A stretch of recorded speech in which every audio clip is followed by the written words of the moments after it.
Muito bom. Nós estamos aqui no canal e Família, dando continuidade ao estudo da lição número 11, que fala do conflito iminente. Tem sido um assunto fantástico, tem nos ajudado muito a compreender as estratégias de Satanás nesse grande conflito. E hoje, dando continuidade ao nosso estudo, nós estamos na segunda-feira, 10 de junho. Nós vamos estudar a crise vindoura.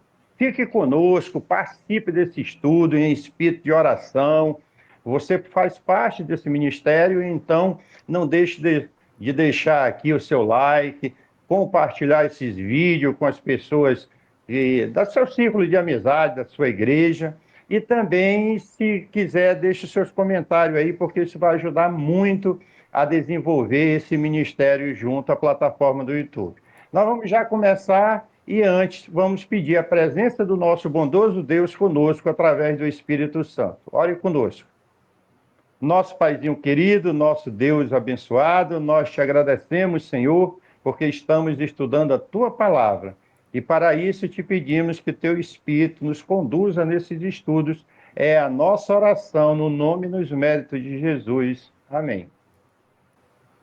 Muito bem, ao trabalhar esse tema, né, da crise vindoura, nós percebemos aqui no início do nosso estudo que o autor trabalha esse tema a partir do capítulo 13 de Apocalipse. Ali está narrada a profecia com relação aos últimos dias, aos últimos acontecimentos que antecedem a volta de Jesus. E ele diz que ali também fala sobre o estágio mais feroz da guerra, do grande conflito, né? Dos ataques de Satanás. Ao falar sobre isso, ele comenta que desde que Jesus morreu na cruz, o inimigo sabe que está derrotado, mas ele luta para levar consigo o maior número possível de pessoas à perdição. E ele diz da estratégia do inimigo, que o Satanás usa o engano, mas quando isso falha, ele usa a força, né? Ele força as pessoas com perseguição, com censura. E a respeito disso que trata esse capítulo de Apocalipse também, falando de um decreto que vai condenar à morte aqueles que se recusarem a adorar a besta. E é isso mesmo, Júnior. A estratégia de Satanás vai se adequando, melhor dizendo, de acordo com o transcorrer da história. E no nosso estudo é apresentado nessa sequência já a pergunta número 3, que traz o seguinte questionamento: o que a igreja no Novo Testamento experimentou e como isso se aplica à igreja de Cristo nos fins do tempo? É a pergunta. São várias referências bíblicas que todas elas apontam para essa realidade. Nós aqui escolhemos duas referências bíblicas que o Alexandre vai ler para nós. A primeira encontra-se em 2 Timóteo, capítulo 3, o verso 12. E a segunda referência é Mateus 10, verso 22. Então vamos fazer a leitura juntos? Primeiramente, 2 Timóteo, capítulo 3, verso 12. Na verdade, todos os que querem viver piedosamente em Cristo Jesus serão perseguidos. Agora nós vamos voltar um pouquinho aí e vamos chegar em Mateus, capítulo 10, os versos 22.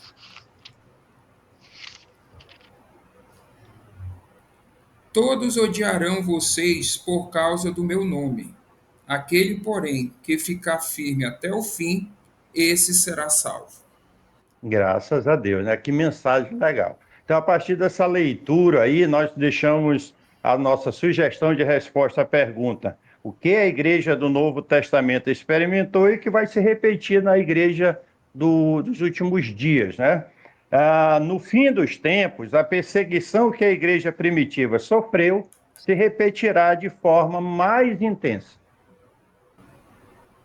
Muito bem, então a lição ela segue nos mostrando que essa perseguição da qual nós acabamos de ler aí, né, ela não é novidade, ela sempre existiu, né, a perseguição religiosa.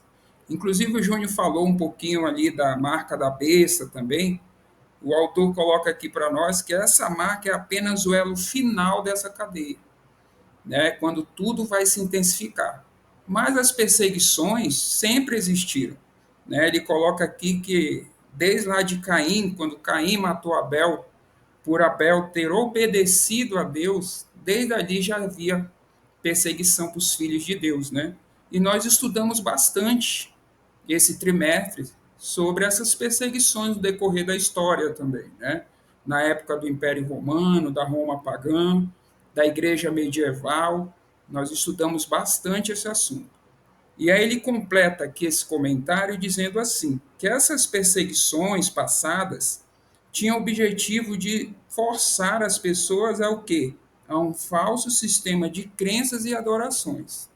E é o mesmo motivo pelo qual os filhos de Deus passarão perseguição no fim dos tempos.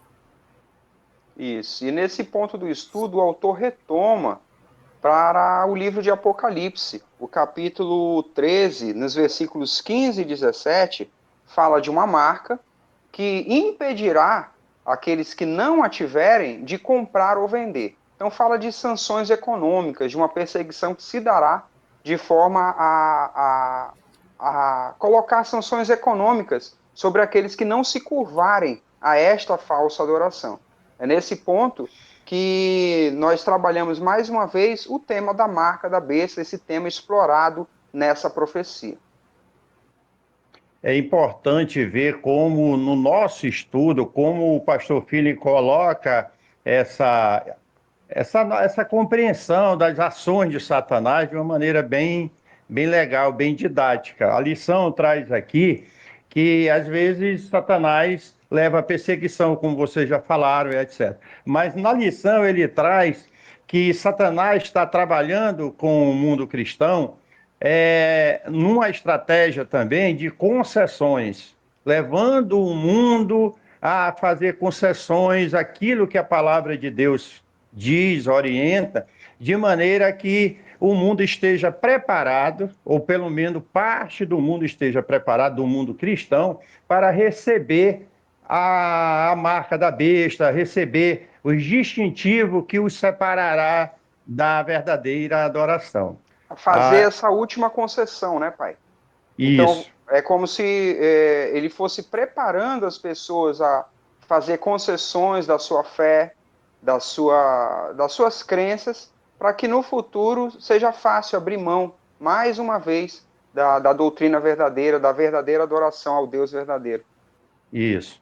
E como o Júnior falou no início, nós estamos aqui abordando esse tema, essa temática aqui, a partir do Apocalipse capítulo 13. E no verso 3, diz o seguinte, lá está registrado, parece que o mundo inteiro segue a besta. Quando você lê lá, o mundo está seguindo a besta. Tá? São bilhões de pessoas seguindo esse sistema falso. Mas nessa análise de Apocalipse, de repente, o autor mostra aqui que a câmera profética de Deus se volta para os fiéis. E tem fiel de Deus que não está seguindo a besta.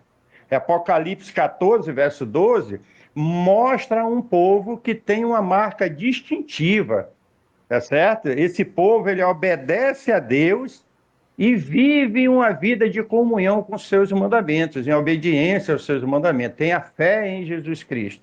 E essa realidade é que desperta em Satanás a perseguição, a cartada final que já foi abordado aqui. Mas pela graça de Deus, diz aqui, o estudo termina dizendo, pelo poder de Cristo, esses fiéis triunfam. E é por isso que eu, você, meu irmão e minha querida irmã, estamos aqui diariamente estudando a palavra de Deus para sermos abençoados com essas mensagens de esperança e fortalecidos na nossa comunhão com o nosso Senhor e Salvador Jesus Cristo.